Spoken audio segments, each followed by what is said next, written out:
Bismillahirrahmanirrahim. Assalamualaikum warahmatullahi wabarakatuh.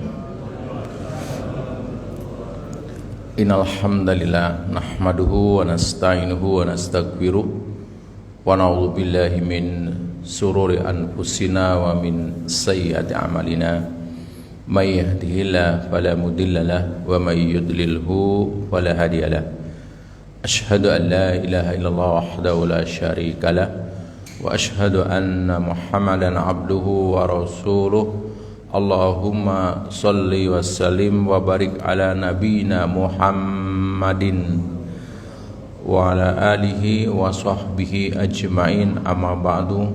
Qala ta'ala ya ayyuhalladzina amanu taqullaha haqqa tuqatih wa la tamutunna illa wa antum muslimun. Kepada para guru, para asatid, pengurus DKM, serta Bapak Ibu jamaah sholat subuh Masjid Al-Ikhlas rahimani wa rahimakumullah, mengawali kajian motivasi dan inspirasi Islami pada pagi hari ini.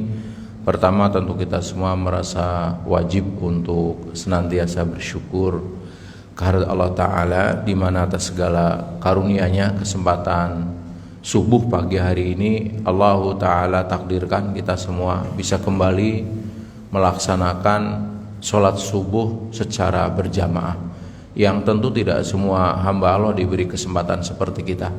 Mudah-mudahan saja sholat subuh kita serta ibadah-ibadah kita yang lain senantiasa mendapatkan ridho dan pahala dari Allah Ta'ala. Sholawat dan ring salam mari sama-sama kita sanjungkan kepada baginda Rasulullah Sallallahu Alaihi Wasallam, para keluarganya, sahabatnya, dan orang-orang yang istiqomah dalam meneruskan perjuangannya.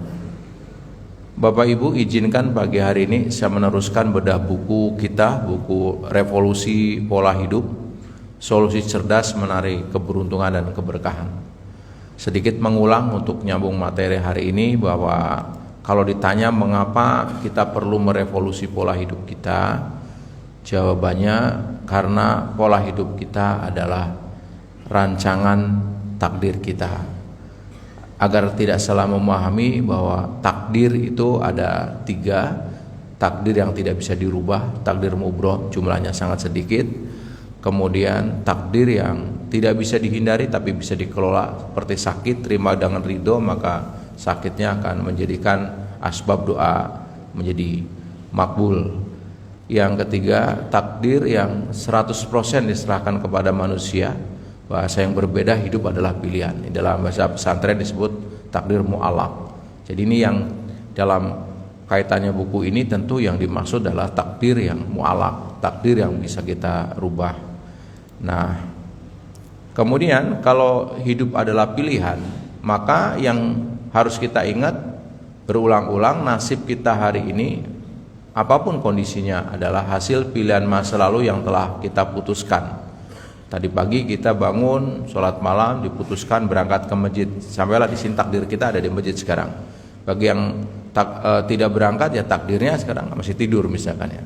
Nah, kalau nasib kita hari ini adalah hasil pilihan-pilihan yang lalu, maka bagaimana masa depan kita tergantung dari pilihan-pilihan yang tersedia yang kita putuskan saat ini.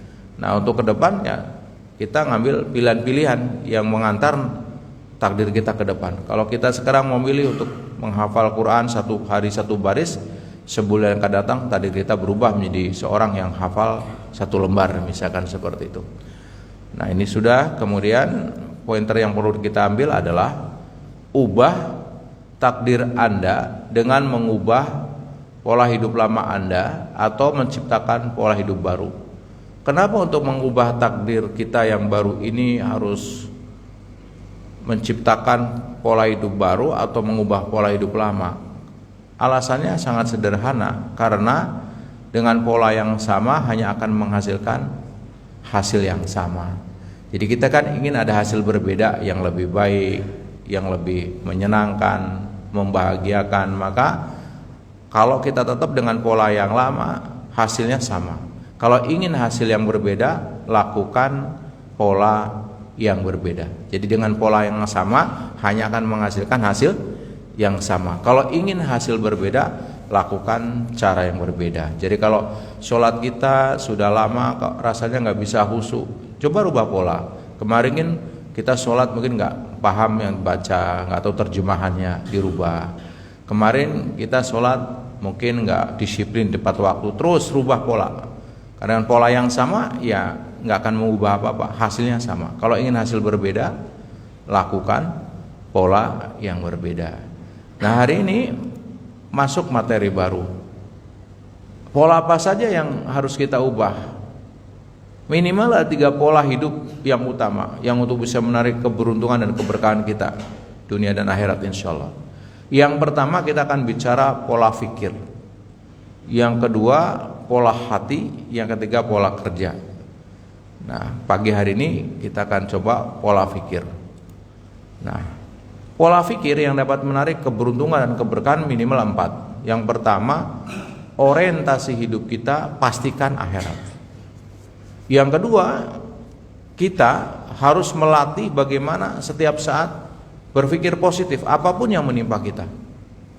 Yang ketiga, memacu pikiran kita untuk berpikir kreatif. Dan yang keempat, kita dituntut untuk berpikir produktif kalau kita ingin hari ini selalu lebih baik dari kemarin, atau paling tidak kita ada perubahan dibanding sebelumnya. Pagi hari kita coba orientasi hidup akhirat. Jadi pola fikir yang pertama oleh kita dibangun, apapun yang kita kerjakan, orientasi hidup kita harus akhirat. Nah, baik, saya akan memberi pengantar dulu biar tidak salah paham. Bagaimana orientasi hidup akhirat ini kita praktekkan biar nggak salah paham. Bahasa kami disclaimer. Apakah kita harus rame-rame menghuni masjid dan tidak bekerja? Apakah kita harus bersama-sama meninggalkan sekolah untuk mengkaji Al-Quran saja? Apakah kita harus lari menjauhi dunia untuk menyepi demi menjemput kehidupan akhirat?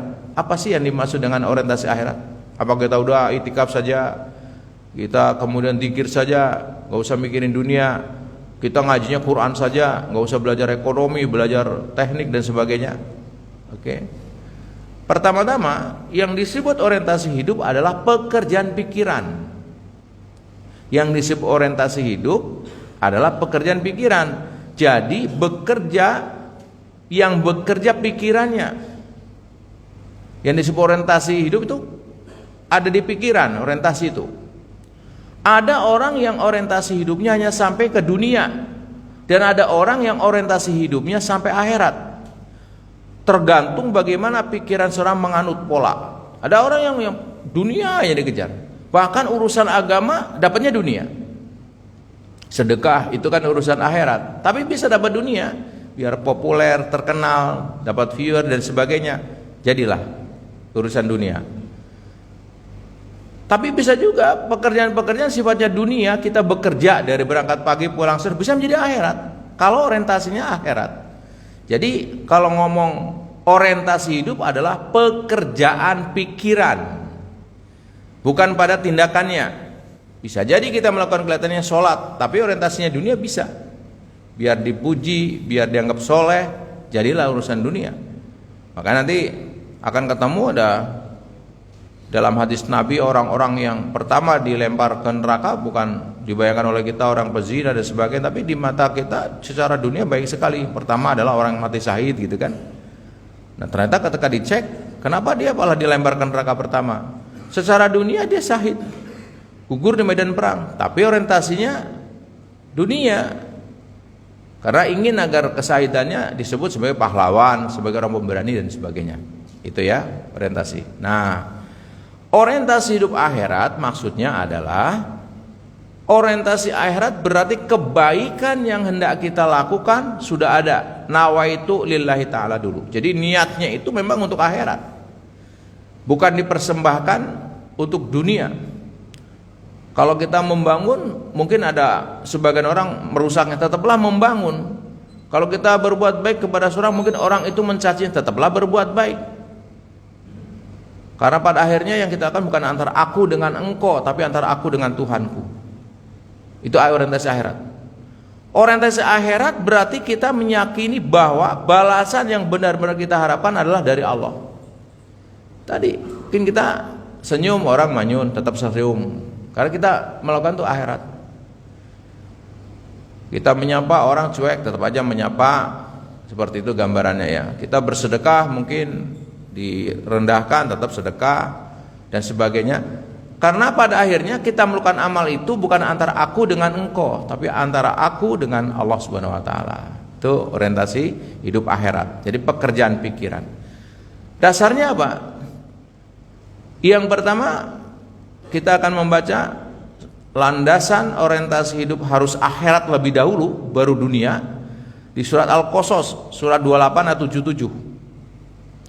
A'udzubillahi minasyaitonir rajim. Wabtaghi fima ataqallahu darul akhirata wala tansa nasibaka minad dunya wa asin kama ahsanallahu ilaika wala tabghil fasada fil ard innallaha la yuhibbul mufsidin. Artinya kurang lebih, dan carilah pada apa yang telah dianugerahkan Allah kepadamu kebahagiaan negeri akhirat. Jadi yang pertama dicari ke negeri akhirat, kebahagiaan akhirat. Dan janganlah kamu melupakan bagianmu dari kenikmatan duniawi. Karena kita hidup di dunia, walaupun yang dicari akhirat, jangan lupakan dunia. Tapi dunia nomor 2, orientasi pertama adalah akhirat. Tapi karena kita hidup di dunia, jangan lupakan kebahagiaan dunia. Artinya apa? Dua lah didapat, bahagia dunia, bahagia akhirat. Tapi orientasi pertama adalah bahagia akhirat. Pertemuan terakhir yang lalu kan bahagia ada 4 Pak. Ada orang bahagia dunia dan akhirat, idealnya itu yang kita cari. Ada orang sengsara dunia, bahagia di akhirat. Kalau nggak bisa bahagia dunia dan akhirat, minimal sengsara dunia tapi bahagia di akhirat. Tapi ada orang yang ketiga, bahagia di dunia, sengsara di akhirat. Yang paling apes yang keempat, sengsara di dunia, neraka di akhirat. Pilihan yang paling ekstrim seperti itu. Nah, Islam jelas mengajarkan, Rabbana atina fid dunya hasanah wa fil akhirati. Masih tambah waqina ada bana. Jelas kan? Jadi kalau ada orang mengatakan lupakan dunia saja, bukan dilupakan. Manfaatkan dunia untuk memperbesar sukses akhirat. Bagus mana orang yang beramal dengan ilmunya saja atau dengan ilmu dengan tenaganya misalnya. Ya kalau bisa ilmu dengan tenaganya, dengan hartanya, dengan jaringannya, seperti itu gambarannya. Ya. Dan berbuat baiklah kepada orang lain sebagaimana Allah telah berbuat baik kepadamu. Dan janganlah kamu berbuat kerusakan di muka bumi. Sesungguhnya Allah tidak menyukai orang-orang yang berbuat kerusakan. Jelas di sini ya. Jadi kalau ngomong orientasi, maka ini yang perlu dipahamkan berulang-ulang sebelum kita orientasi berpikir yang lain. Kalau di training motivasi umum kan yang pertama di umum bagaimana berpikir produktif, berpikir kreatif, kan gitu kan. Produktif. Kita iya, tapi apa artinya produktif kalau orientasi dunia? Maka dalam Islam jelas bangun dulu orientasi pekerjaan pikiran. Jadi begitu mulai pikiran kita untuk akhirat, gitu. Jadi kalau ada dunia bonus seperti itu ya. Nah, ayat yang kedua, kenapa kita harus orientasi akhirat? Kalau pertama jelas utamakan akhirat, baru dunia. Yang kedua, mangkana yuridu harsal akhirati nazid lahu fi harsi wa mangkana yuridu harsad dunya nu'tihi minha wa malahu fil akhirati min nasib. Barang siapa menghendaki keuntungan di akhirat, akan kami tambahkan keuntungan itu baginya, dan barang siapa menghendaki keuntungan di dunia, kami berikan kepadanya sebagian darinya keuntungan dunia, tetapi dia di akhirat tetapi dia tidak akan mendapatkan bagian di akhirat. Jelas kan? Kenapa di akhirat dulu? Karena begitu kita orientasi akhirat, dunia ngikut. Barang saya menghendaki keuntungan di akhirat, akan kami tambahkan keuntungan itu baginya, ditambah keuntungannya. Jadi dunia orientasi akhirat, dunia ngikut. Tapi kalau orientasi akhirat, orientasi dunia, dia dapatnya sedikit dunia, kalaupun sedikit itu tidak sudah dapat sedikit, tidak kekal gitu kan. Akhiratnya nggak dapat apa-apa. Jadi kalau di pesantren ada karena kami di kampung dulu bahasa ilustrasi petani, kalau kamu nanam rumput tidak numbuh padi, tapi kalau kamu tanam padi akan tumbuh rumput. Jadi kalau kita tanam padi, ilustrasi akhirat, tumbuh rumput. Tapi kalau kita tanam rumput, padi nggak tumbuh. Kalau di Betawi kalau nggak salah ada ilustrasi gini, kalau kamu beli kambing dapat talinya, tapi kalau kamu beli tali nggak dapat kambingnya. Yaitu lokal itu mungkin punya analog, tapi intinya betapa indah sekali kalau kita bisa membangun orientasinya adalah akhirat, gitu ya. Jadi nanti kita akan ketemu bagaimana kiatnya dan sebagainya, mudah-mudahan sampai. Baik, ini ayat yang kedua. Ayat yang ketiga, Al-Isra ayat 19. Waman aradal akhirata wasalaha sa'yaha wa huwa mu'minun faulaika kana sa'yuhum masyhura. Dan barang siapa yang menghendaki kehidupan akhirat dan berusaha ke arah itu dengan sungguh-sungguh sedangkan ia adalah mukmin, maka mereka itu adalah orang-orang yang usahanya dibalasi dengan baik. Jadi artinya memang mau nggak mau, suka nggak suka, harus dilatih 24 jam apapun yang kita lakukan harus orientasi akhirat. Ini yang perlu latihannya, termasuk penulis juga. Saya sebagai penulis ketika menulis penuh emosi. Betul nggak menulis ini karena akhirat? Betul nggak membedah buku ini karena akhirat? Itu yang harus diulang-ulang, harus sering. Ya, bukan karena pujian, bukan karena harapan dunia. Ya, makanya dulu saya suka iseng kalau yang mau buku gitu. Saya takut kalau begitu nanti kesannya kayak saya jualan buku gitu kan. Jadi sekarang agak sedikit dikurangi. Ya kalau ada orang butuh berarti akan tanya, begitu kurang lebih. Karena Pak, menjaga saja. Jangan sampai amalan yang mudah-mudahan bisa untuk tabungan kita di akhirat habis di dunia. Nah, kita di akhirat termasuk orang yang rugi. Na'udzubillahi min dzalik. Oke. Hadisnya mana? Bahwa dengan orientasi akhirat akan menarik keberuntungan dan keberkahan. Nah, Rasul SAW menyampaikan, wa man kanatil akhiratu niyatuhu jama'allahu lahu amrahu wa jala ghinahu fi qalbihi wa atasu dunya wa hiya raghimah.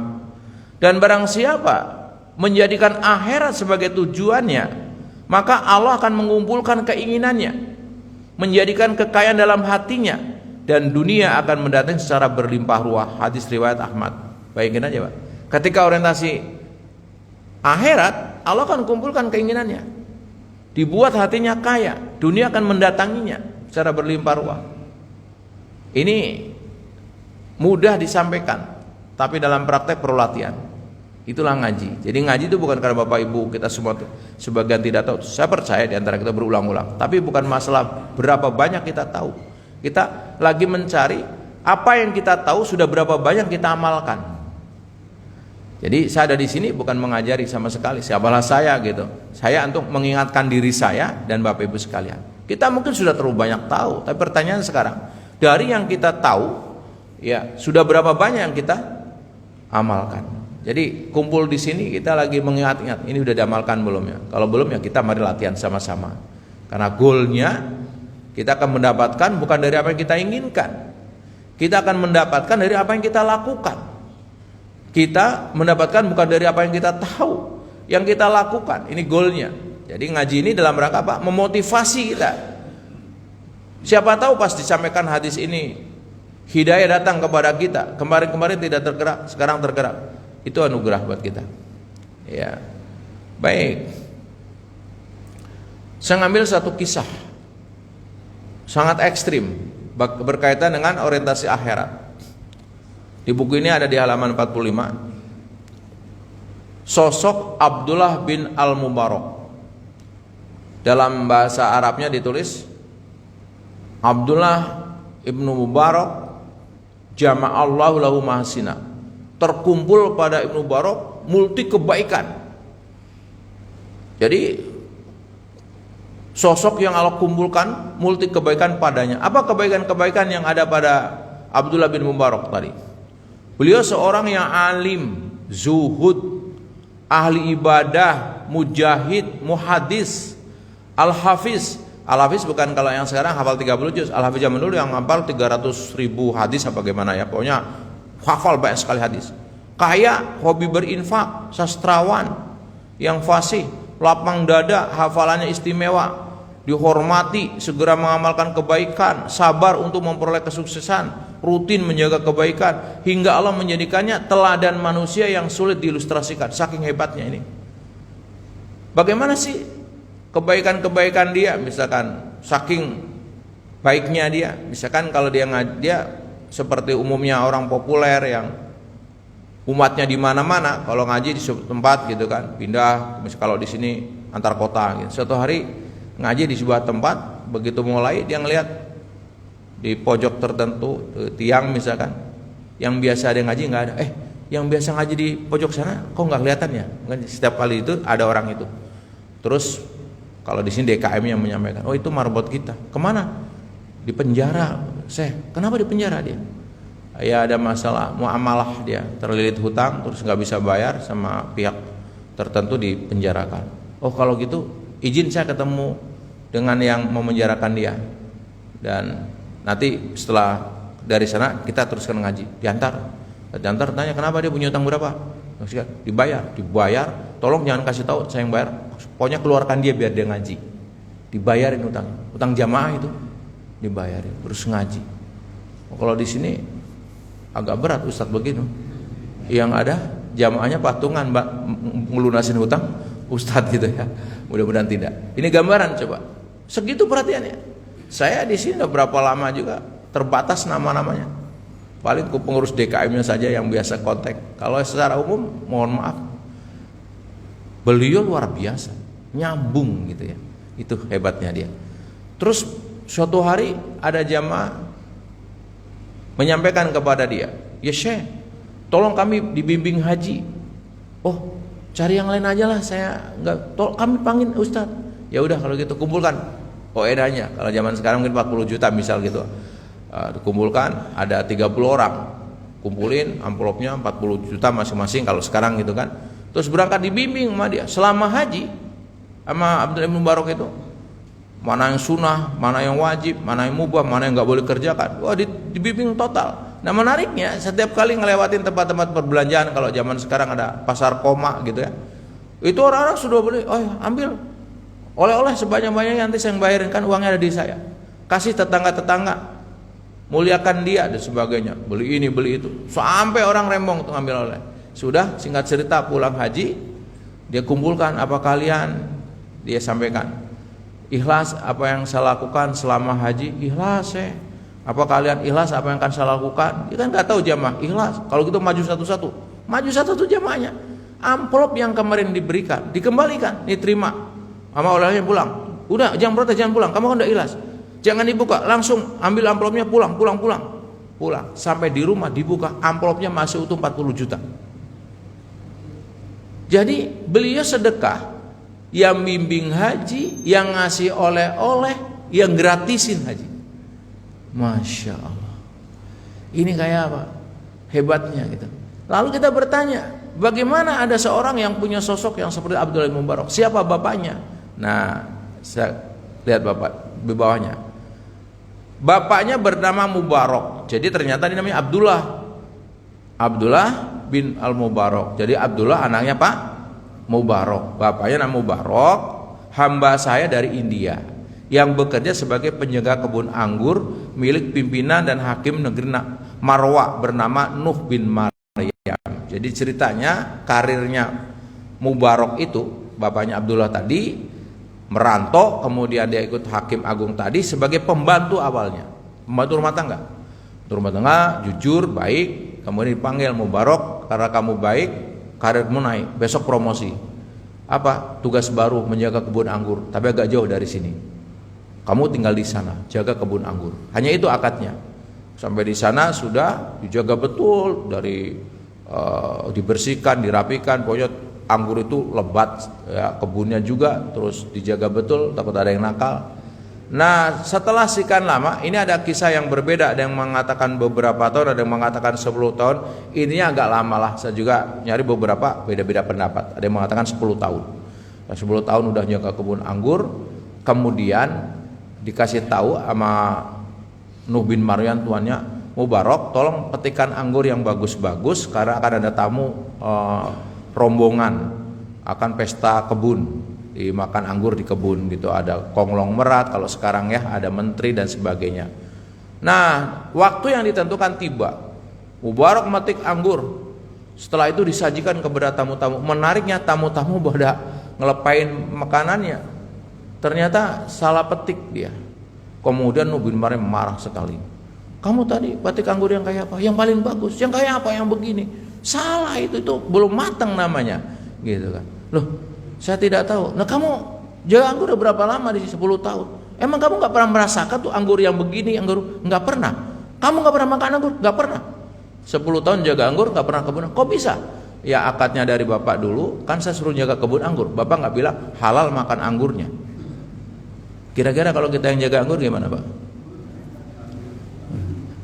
Ya, udah metik berapa karung kita? Bayangin aja.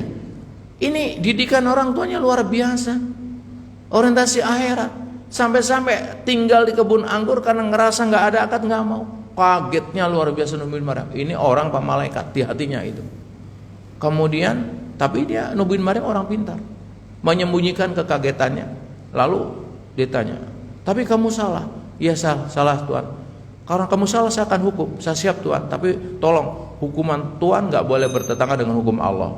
Tambah kaget lagi. Ini orang pintar rupanya ini. Mubarak gitu kan. Tuhannya nggak tahu kan. Nah akhirnya setelah itu Mubarak dikasih tahu, kalau begitu saya akan kasih hukum dengan pertanyaan. Apa pertanyaannya? Saya punya putri satu-satunya di rumah, putri tunggal. Saya ingin menikahkan dengan konglomerat A, nggak enak sama konglomerat B, sama menteri A nggak ya sama menteri B. Saya bingung. Apa yang dilakukan? Dia cerita, Tuhan, cerita tentang pernikahan. Orang-orang Yahudi dulu kalau menikahkan pilih yang paling cantiknya, nasabnya gitu kan. Terus orang Nasrani begini, orang ini begini. Disebutkan ada orang yang tradisi tertentu yang penting keturunannya, ada tradisi tertentu yang penting cantiknya, ada tradisi tertentu yang penting hartanya dan sebagainya gitu. Islam itu pilihlah kecantikannya, nasabnya, kecantikannya, kayanya dan agamanya, tapi pilihlah yang keempat, agamanya. Seperti itu. Nah, artinya Islam memberikan solusi, kalau milih calon pasangan utamakan yang agamanya, gitu kata dia. Kaget lagi, ini orang pintar benar ini Mubarak itu. Nah, sekali lagi, nah berarti kamu dong tahu ciri-cirinya. Iya Tuhan, seperti itu. Nah, tugas berikutnya carikan untuk anak saya yang seperti kamu masuk tadi, yang syukur bisa dia keturunan orang baik, kemudian ganteng kalau laki-laki kan, kemudian kaya, terus soleh gitu. Coba kamu cari ke kampung-kampung, 2 keliling gitu. Pokoknya kalau nggak ada yang empat seperti kamu bilang yang paling soleh tadi. Nah dia kan orang baru di situ, karena dapat tugas ya dijalankan. Tanya ke sana, tanya kemari, malah pada takut orang ditanyakan, bingung gitu kan. Akhirnya sudah tidak sanggup lagi, maju. Tuhan saya ada usaha, ikhtiar itu tugas yang Allah berikan, tugas kita ikhtiar, selebihnya tawakal. Saya nggak mendapatkan. Terus Mubarak menyampaikan begitu, Nuh bin Maryam malah balik. Masa kamu nggak ngelihat? Enggak Tuhan, saya kalau ngelihat saya bawa. Saya aja ngelihat gitu. Kamu udah menyerah, sudah kalau gitu. Benar udah nyerah, serahkan ke saya. Iya, ya, saya udah melihat. Jadi kamu setuju dengan keputusan saya udah ngelihat. Ya kalau tahu udah lihat, diambil saja. Sayang dong udah lihat nggak ambil. Kata dia, iya, orang ada di depan saya, kamu. Masya Allah. Dia menghindar untuk nggak makan anggur, dikasih anggur yang di rumah Pak, plus kebun-kebunnya. Karena dia harus menikah dengan anaknya Nuh bin Maryam. Coba bayangkan Pak, dia menjaga untuk tidak melakukan hal yang haram, menjaga betul itu. Dunia mendatanginya, tidak hanya dikasih istri plus warisan kebun anggur dan harta yang lain, dia anak tunggal. Nah pernikahan putrinya Nuh bin Maryam dengan Mubarak, lahirnya anak yang sangat soleh, yang luar biasa, namanya Abdullah bin Mubarak. Jadi ini pelajaran buat kita, pertobatan terutama buat saya lah ya. Kita dulu ilmunya belum paham, dengar hadis itu kayak iya, tapi begitu nikah yang penting cantik gitu kan. Nah babak belurnya setelah itu gitu kan. Nah lihat ini ya, proses untuk melahirkan anak yang soleh begitu hebat. Saya membaca lagi kisah, kalau banyak kisah ya. Kalau dosen saya menyebut itu kisahnya kakeknya Imam Syafi'i, ada yang menyebut yang lain ya. Banyak kisah, tapi dosen saya kuliah di Pakistan, katanya kalau ini kisahnya kakeknya Imam Syafi'i, wallahu alam. Tapi intinya ada kisah para ulama yang masyhur lah di pesantren. Nah, kalau kisah versi dosen saya itu kakeknya Imam Syafi'i satu hari bersihkan sungai gitu, kemudian lagi bersihkan sungai, tahu-tahu ada apel kalau sekarang ya, hanyut, diambil, dimakan sadar, kira-kira nih punya kebun apel ridho nggak ya, udah dimakan separuh. Bayangin aja kalau kita nemu emang habisin aja gitu kan, orang nemu gitu kan, dia saking hati-hatinya, akhirnya dia ingin agar yang masuk itu nggak mau tercampur, dia kejar itu ke hulu sana, sungai kan, ketemu di ujung itu ada kebun. Begitu kebun, ditanya, Pak, ini saya nemu apel begini, apa kira-kira ini kebun sini? Oh iya ini, kenapa? Saya minta ridhonya Pak, udah makan itu separuh. Oh enggak semudah itu anak muda. Terus kamu saya ridhokan, tapi harus menikahi anak saya. Tapi sayang anak saya itu buta, tuli, bisu, lumpuh. Ya salam, gara-gara makan apel Pak. Harus nikah orang yang buta, tuli, ya, lumpuh, oh, masya Allah, bisu, ya. Gimana kalau kita? Ya udahlah, haram dah daripada ketemu model begini kan gitu kan. Tapi dia karena akhirat, udah nggak apa-apa, yang penting selamat akhiratnya. Sama terus akhirnya proses sampailah kepada singkat cerita itu dinikahkan. Begitu dinikahkan, setelah diijab keluar pengantinnya, kaget ya, Pak apa nggak salah kata bapak istri saya buta, tuli, ini cantik sekali. Iya, bukan adanya nih, apa siapa? Bukan dia. Loh kata bapak tuli, calon istrimu nggak pernah mendengar gibah, buta, nggak pernah lihat maksiat, bisu, nggak pernah ngomongin orang. Masya Allah, kelak lahir cucu Imam Syafi'i yang luar biasa hebat. Sebelum Imam Syafi'i, ibunya hebat sekali, ibunya Imam Syafi'i. Ini artinya apa? Betapa hebatnya orientasi akhirat ketika dijalankan. Ini semua dilakukan karena orientasi apa? Akhirat. Ya kadang-kadang saya ya jarang nyari nafkahnya dulu, nggak ngerti, serabutan kadang-kadang. Jadi kalau dititipi anak yang tidak seideal yang kita, kadang-kadang kita hanya bisa istighfar. Apa jangan-jangan ini gitu ya. Kalau kita secara umum rumah sudah punya, kendaraan punya, kok kayaknya nggak bahagia. Apa jangan-jangan tercampur ya? Kayaknya kita sudah menyekolahkan anak di sekolah bagus, ya. Ruhnya bagus, tapi kok ya belum seperti, jangan-jangan apakah ini tercampur ya dulu waktu kita masih muda, kita belum paham agama. Ini menjadi pelajaran buat kita. Jadi ilmu ini harus sampai kepada kita, anak-anak kita. Apapun harus orientasi akhirat. Takut sekali ternyata orang dulu itu kalau orientasinya dunia. Seperti itu ya. Ini gambaran-gambaran betapa dengan orientasi akhirat dunia ngikut. Sebaliknya kalau orientasinya dunianya juga nggak pernah, kalaupun dapat nggak banyak, kalaupun banyak nggak kekal, akhiratnya nggak dapat. Ini harus menjadi pelajaran. Oke, baik. Nah, apa bahayanya sekarang kalau kita nekat orientasi dunia? Tadi kan disuruh kita orientasi akhirat. Sebagian kita nekat. Nah, ini kenekatan kita yang menjadi hidup kita seperti sekarang barangkali. Orientasi dunia berarti apa? Menjadi duniawi. Kita harus memikirkan dunia karena memang kita hidup di dunia dan harus bermanfaat bagi dunia dan sekitar kita. Tapi yang tidak boleh adalah menjadi manusia yang orientasi hidupnya apa? Duniawi. Semua diukur dengan apa? Dunia. Ngaji, emang kalau ngaji dapat duit? Ngaji duit. Itu apalagi kan? Terus semua diukur dengan duit gitu kan. Orang duniawi. Ya. Bapak kalau orang duniawi rugi, duduk di sini 1 jam ngapain nggak dapat apa-apa, gitu ya. Mending untuk tidur biar besok kerja keras, gitu kan. Makanya banyak di antara mereka kan udah hancur sebelum waktunya. Ketika dia sehat dia korbankan kesehatan itu demi uang, Pak. Demi uang, istirahat kurang. Padahal dengan kayak gini kan relax pikiran kita. Tahajud relax, gitu kan. Salat berjamaah relax, gitu. Mengistirahatkan maksudnya. Ini nggak kejar duit. Ya. Kenapa? Dia korbankan kesehatan demi uang. Uangnya dapat karena waktu muda ngorban kesehatan tinggal sakit. Sekarang tinggal dikorbankan uangnya, yang penting sehat. Akhirnya mati, Pak. Kapan bahagianya? Itulah dunia, duniawi. Oke? Nah, makna orientasi duniawi berarti kebaikan yang kita lakukan hanya kepentingan apa? Pribadi, benda, materi, dan hanya berharap balasan atau pujian dari manusia, atau biasa disebut riya, sum'ah, ingin dilihat, ingin didengar. Itu ciri-ciri.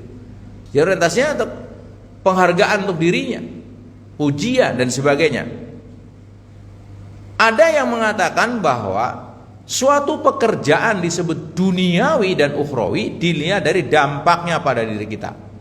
Jika pekerjaan itu membuat kita lebih dekat kepada Allah, maka itu ukhrawi insyaallah. Tapi jika pekerjaan itu malah membuat kita jauh dari Allah, maka apa? Duniawi. Ada yang mengatakan demikian. Jadi kalau kelihatan aja, kalau yang kita lakukan makin dekat dengan Allah. Ya, kayak tadi Pak Mubarak gitu, begitu hati-hatinya makin dekat dia, nggak mau ngambil nih karena saya takut dengan Allah. Tapi sebaliknya, kalau biar aja lah orang yang ngelihat ini gitu kan, makin jauh kan, berarti Pak melawan perintah Allah. Itu jelas duniawi. Nah, bahaya orientasi duniawi minimal 3 dari buku ini yang kita bicarakan. Pertama, urusan jadi berantakan. Maka di dunia hamhu, ini yang pertama, faraqal ala amrah wa ja'ala faqru baina aini wa lam yati minad dunya ila ma kutiba lahu. Di buku ini di halaman 50. Barang siapa yang menjadikan dunia sebagai tujuan satu-satunya, maka Allah akan mencerai-beraikan perkaranya.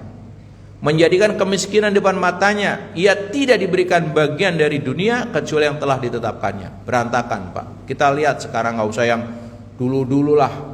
Berapa dia ngumpulin harta, akhirnya masuk penjara. Anaknya, istrinya, ya, nama baiknya udah sampai keturunan keberapa dikenal. Apalagi zaman medsos sekarang. Oh, ini yang dulu bapaknya koruptor. Itu karena melanggar semua. Berantakan urusannya. Dibuat miskin. Buktinya apa? Uangnya banyak terus aja, haus. Orang-orang yang orientasi dunia nggak ada batasnya. Dikasih 1 lembah, ingin 2 lembah. Kasih 2 lembah, ingin 3 lembah emas. Ingin semuanya milik dia. Yang dimakan berapa coba? Sehebat-hebatnya bapak makan berapa sih? Memang bapak kaya, sehari makannya 7 piring gitu. Ya makin tua juga segini doang. Bapak rumahnya 10 kamarnya, jam 1 kamar 1, jam 2 kamar 2. Enggak juga di kamar itu juga, apalagi kalau udah asam urat, Pak, jalan bolak-balik di situ aja. Ya tapi dunia lah begitu. Dibuat berantakan dia. Jadi ketika dia miskin, ya ketakutan, nggak kaya. Dapat uang, ketakutan uangnya itu hilang, ketakutan ditangkap dan sebagainya, udah menderita aja sudah itu dunia ya. Jadi urusan jadi apa? Berantakan ya.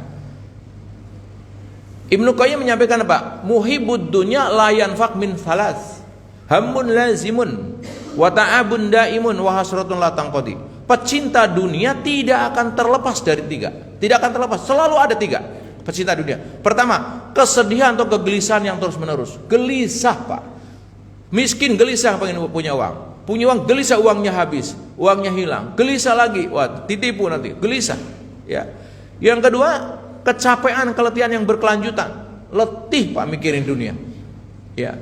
Takut ditipu karyawannya, takut ditipu rekannya, begitu ya. Kita tenang nggak, Pak? Nggak ada yang ditakuti, Pak. Tenang aja, nggak dipikir, deposit nggak ada. Dolar naik takut, dolar turun takut, wah takut dijual, takut naik lagi, wah gitu aja, gelisah aja begitu ya, pikir masalah taala ya. Penyesalan yang tidak pernah berhenti, ini yang ketiga.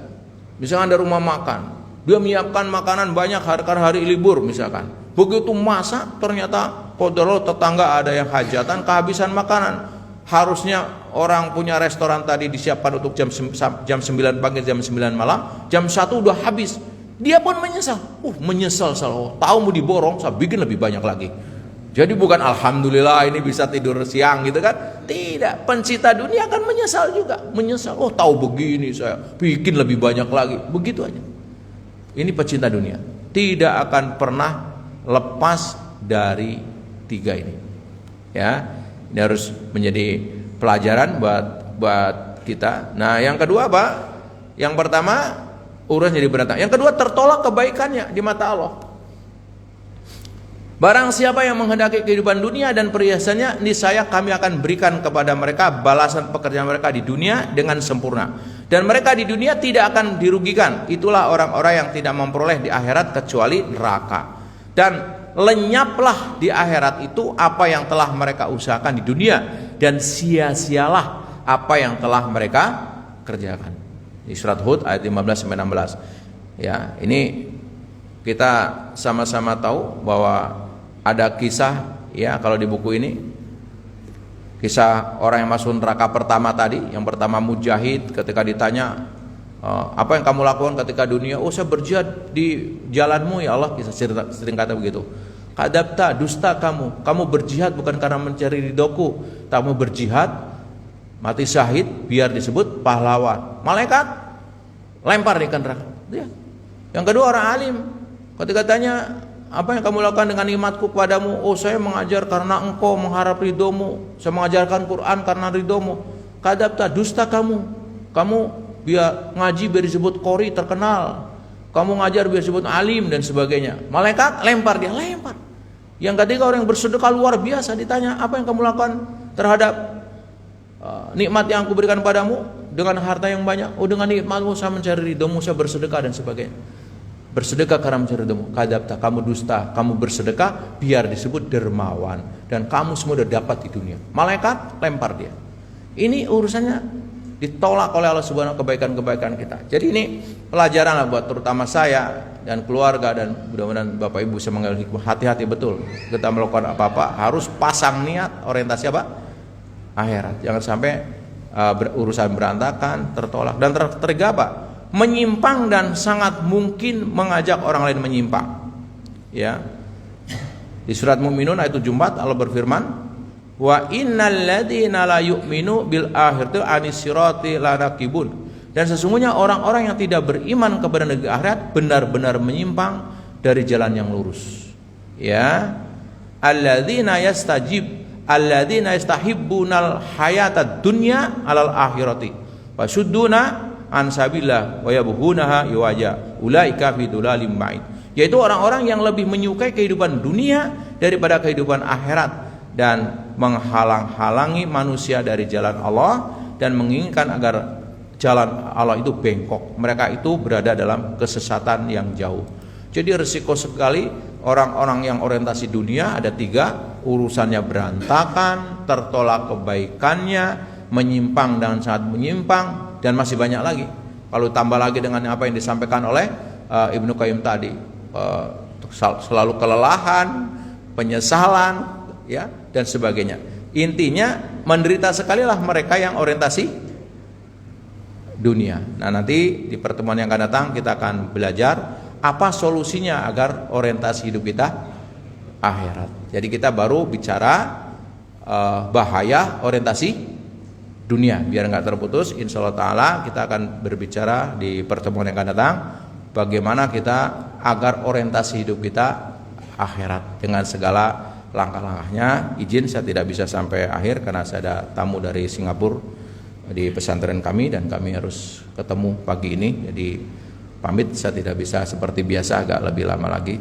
Saya nggak bisa ikut suruk, jadi saya di sini saya langsung pamit untuk kembali ke Bogor karena ada tamu dari Singapura. Jadi karena itu apa yang saya sampaikan mudah-mudahan ada manfaatnya. Jadi pagi hari ini baru orientasi berpikir. Orientasi berpikir dibagi menjadi 4. Orientasi yang pertama harus orientasi akhirat, ya. Tapi kita baru berpikir resikonya pengertian orientasi hidup, dan baru sampai kepada bahayanya orientasi dunia. Belum sampai kepada solusinya gimana agar orientasi kita akhirat. Insya Allah mudah-mudahan kita dipanjangkan umur, diberi kesempatan untuk melanjutkan bedah buku ini.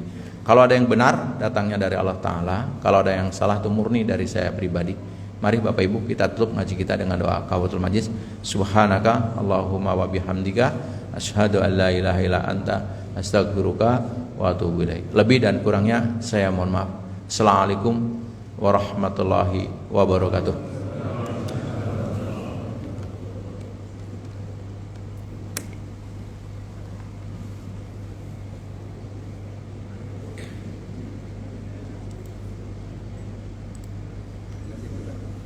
Makasih Pak Haji ya. Ya, makasih. Makasih Pak Haji. Alhamdulillah.